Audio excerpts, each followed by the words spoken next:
Welcome, Emporia State. This is Chris Sotomayor with Vault, and I'm going to give you a brief presentation today about developing your career strategy during a pandemic. So thank you so much for joining us. So let's go ahead and dive in. So just a brief overview of Vault in case some of you are not familiar with us.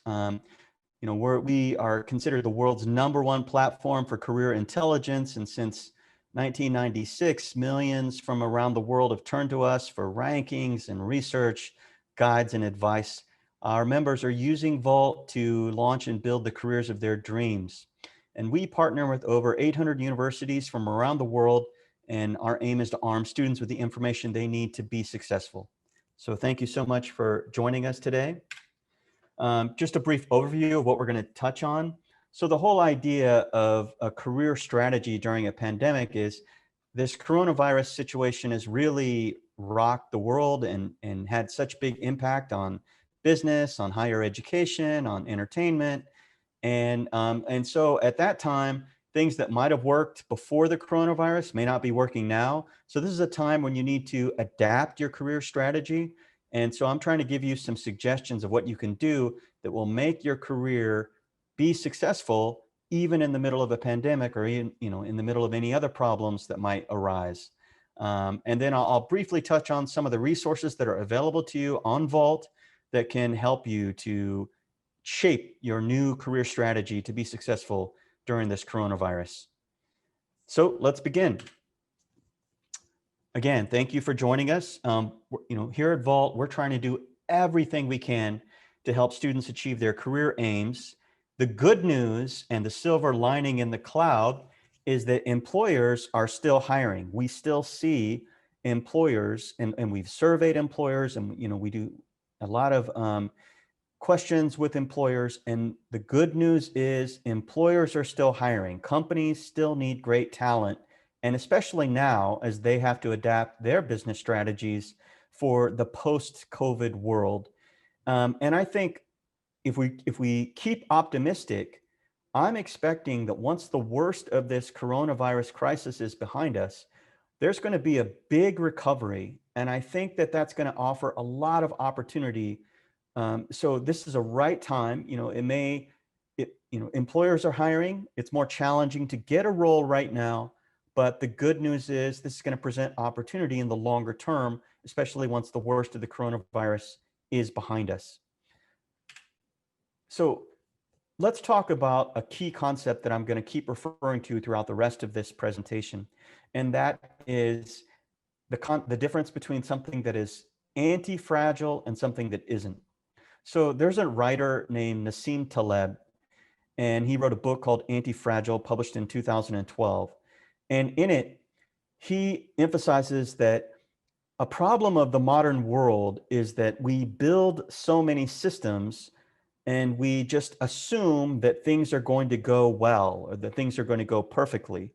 But the reality is that there are always stresses. There are always shocks and volatility, mistakes, faults, failures. That happens again and again. And so what he says is that we want to separate what's something that's fragile from something that's anti-fragile. Something is fragile if when it encounters the stress or shock or volatility, it becomes weak. Something is anti-fragile if after it encounters a stress or a shock or volatility or a failure, it actually gets stronger. And so that's what I want you to think about in terms of your career. Because, in my life, there have been a lot of shocks, economic shocks, for example. In 2002, shortly after I graduated from college, we had the dot-com crash. In 2008, we've had the global financial crisis. And now in 2020, we have the coronavirus crisis. So there's always going to be some degree of external shocks that we did not anticipate. And what I want you to think about is that your career, you don't want your career to be fragile, because that means once you encounter a shock, your career becomes over. It gets weak or it ends. You could lose your job, or you could actually, lose your entire livelihood. An anti-fragile career, on the other hand, you anticipate that there will be shocks and you're ready for them. And when they do happen, your career actually gets stronger. And so you might be asking, how can that happen? And the rest of this presentation is really going to touch on some things you can do to make your career anti-fragile. And that way, even in a pandemic, even in a very severe shock, your career can still thrive. So another foundational concept that I want to discuss with you is it comes from Japan, and it's this concept called ikigai. And ikigai is this idea that happiness comes from doing something that aligns with your purpose or doing something that aligns with your interests. And there are four foundational questions, right? So one is, what do you love, or what are you passionate about? What are you so interested in? Another question is, well, what are you good at? Another question is, what does the world need? And the last question, what can you be paid for? And ikigai is the idea of the overlap of these four questions. What you're good at, what you love, what the world needs, and what you can be paid for. And right in the middle, that sweet spot is ikigai. And that is where you're going to find happiness, because you're doing something that aligns with what you care about, what you love. You're good at it. And oftentimes happiness comes from doing what you're good at.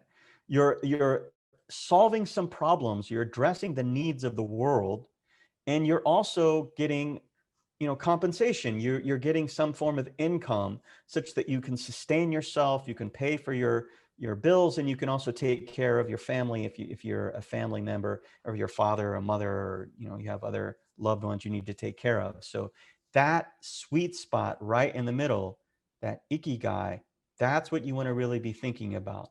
How can you find something that aligns with what you love, what you're good at, what the world needs, and what you can be paid for? And I think if you can align that along with an anti-fragile career, you're going to have happiness throughout your life, and your career will always be resilient, especially when you encounter some sort of very unexpected shock. So here's one of the things that you can do. And I'm going to give you 5 generic strategies or approaches that can help you develop this anti-fragile career, and at the same time align with your, that ikigai, that sweet spot. And so one of the things that you want to do is embrace continuous learning, right? You want to be a lifelong learner, and you want to learn to love learning, because that's really where you're going to set yourself apart. And when you start networking and when you start interviewing with companies that are looking to hire somebody, virtually every company prioritizes people that have that learning agility, that learning versatility, your ability to adapt to a new situation or new technologies or new approaches. So you should be, scanning and continuously learning from the people you work with, from the knowledge you might learn in your classes, from the conversations you have with others, just from your own general experience, seeing other companies that, the businesses that you do business with, the services you use, the technologies you use, the brands that you follow, all of that is kind of learning. And learning is being able to take, general information and sort of systematically organizing it so that you can make use of it to make powerful change, right? So learning is not just passively like watching something. It's really making sense of it in your own head so that you can use that information to make some sort of change in the world. And that's the learning that's really going to help you stand out. It's going to make you attractive to employers and is going to help you have an anti-fragile career. Another key pillar of having an anti-fragile career is that you want to always build lasting, strong relationships, because we live in a world made up of people. Every company is made up of people. People hire other people. People turn to people.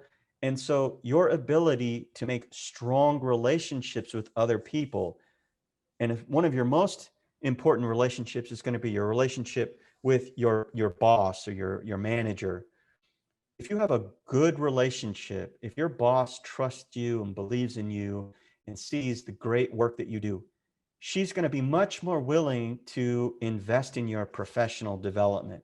She's going to be much more willing to give you those kind of assignments and projects that are going to help you grow and learn and again, get the skills that are going to be most in demand. On the other hand, if you have a bad relationship with your manager, if your manager can't trust you or doesn't believe in you and worries about you, that manager is not going to be willing to invest in your professional development. They're not going to be willing to give you good assignments. And they may even be in the unfortunate situation of asking you to leave the company, or they may be having to force to fire you. So for all of those reasons, your relationship with your manager is one of the most important relationships you can have. And so you should really think about it. Always follow the golden rule. The golden rule is treat other people the way you want them to treat you. And the silver rule is don't treat other people the way you don't want them to treat you. And so if you follow those two corollaries, especially with your boss, but also with your colleagues, with your professors, with your family members. I mean, all of these people have a network of friends and connections. And so when you need them, they're in a place that they can make introductions and they can help you meet other people that can, help you achieve whatever it is you're setting out to achieve. As a career coach, I've worked with a lot of senior executives, and some of the biggest regrets that they have are often that they neglected to maintain long-term relationships, such that when they needed help or when they wanted to find a new role at a new company, they couldn't go to anybody at that company because they had a coworker who used to work with them who's now working at the new company they're interested in, but they can't approach that person because they let that relationship fall apart. That's why I say if you build lasting relationships, long-term relationships, and this can be just so much as touching in with somebody every 6 months or even once a year, send them a handwritten birthday card or ask how their family's doing. I mean, these small things you can do to maintain healthy, lasting relationships, they pay huge dividends. And again, in a time of crisis like the coronavirus, we're always going to turn to the people that we care about for help first. And so you want to be that kind of person that's known as helpful, that's really an asset to your friends. And they're also going to turn around and repay that favor. And they're going to be the first to help you when you need their help. Now, another core concept that I want you to embrace is that you want to be, strengthen your market sensing ability. And what do I mean by that? What I mean is that the world is always going through changes. There's new technology being introduced. There are new business models being introduced. It's really important that you get into the habit of, once you have a job, once you're working at a company, it's probably not enough that you only pay attention to the people inside your company. It is very important that you maintain strong relationships with everybody inside your company, but you also want to be thinking about what's going on outside your company, what's going on out there in the world. And that's what I mean by market sensing. How are the markets changing? How are new technologies or new business models, how are they changing the way things are done? And how might that impact your work or your company or your industry or your field of specialization? That's a very important skill to have. And so one of the great things is that those relationships I spoke about in the previous slide, they can help you market sense. Because if you stay in touch with people you used to work with, if you become friends with them, and even if they leave your company and they go to another company, but you have regular networking conversations with them, you're going to hear about what they're working on that you maybe hadn't even thought about. So keeping in touch with others is one great way of strengthening your market sensing. You hear about the new things they're working on, new products, new businesses, new problems that you may not have even thought about, but they're talking about it. And it could help you suddenly think, hey, that could be helpful in my company. And so if you can take new things and new developments that are going on outside your company and adapt them to help your company, you become a super valuable person. And that's how your career can be extremely anti-fragile. Now, a fourth crucial pillar is that your communication with others is an essential skill, right? We live in a world that's increasingly global, interconnected. You're going to be working with people quite possibly from very different cultural backgrounds, different countries. If you develop the ability to communicate with others, especially people that come from a background that's quite different from yours, that is an extremely essential skill because, again, that's going to help you learn. That's going to help you maintain those strong relationships. That's going to help you sense the changes going on in the market. And furthermore, even when you aspire to leadership, when you want to be a manager someday, if you can't communicate your ideas and if your communication fails to persuade the people that you're working with or the people that work for you, you will not be an effective manager. Companies choose and promote those who have strong communication skills. So in a downturn, in an economic crisis like the one we're in now with coronavirus, if a company has to make a decision about who to keep and who maybe to let go, the people with poor communication skills are probably at greater risk. So again, having strong communication skills is one way that your career can maintain, it can be anti-fragile, that you, even in a downturn, in a pandemic, in a crisis, your career can still survive and thrive. And also your ability to communicate is another way of being able to ask questions of others. And those answers can help you figure out the things that you love and care about. That goes back to that ikigai. So the last generic strategy I want to recommend you adopt throughout your life is to set time-bound goals and evaluate your progress, every so often, right? So you could say, let's say the first job after you graduate from college is to work in sales. You get a job as a customer service representative. You could say, all right, for the next 2 years, I'm going to learn everything I can about being a great salesperson. And then at the end of those 2 years, you can take a look back and say, well, what did I learn? And then you can ask yourself, what goals should I set for the next 2 years? Maybe I've learned a lot of what I wanted to learn about sales, and now I want to learn a little bit more about digital marketing, or I want to learn a little bit more about product management. There are ways that you can pivot your career every so often, every 18 months, every 2 years, every 36 months, 3 years, whatever it might be. But I do recommend set time-bound goals, measure yourself against those goals, and then that's how you can ask yourself, did I achieve what I wanted to achieve? And if I haven't, what adjustments do I need to make?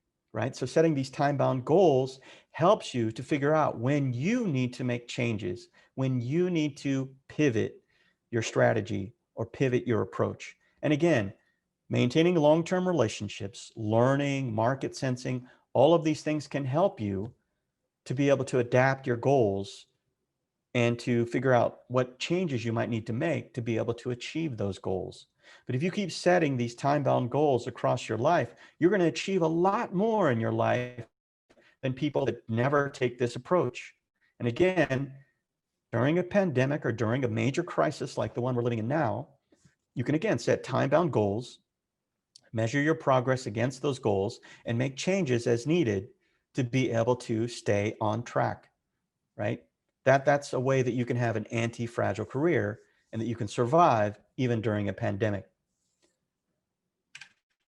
So now I'd like to just briefly pause and let's talk a little bit about how Vault can be a resource for you. So one of the ways is that Vault has lots of industry and profession guides.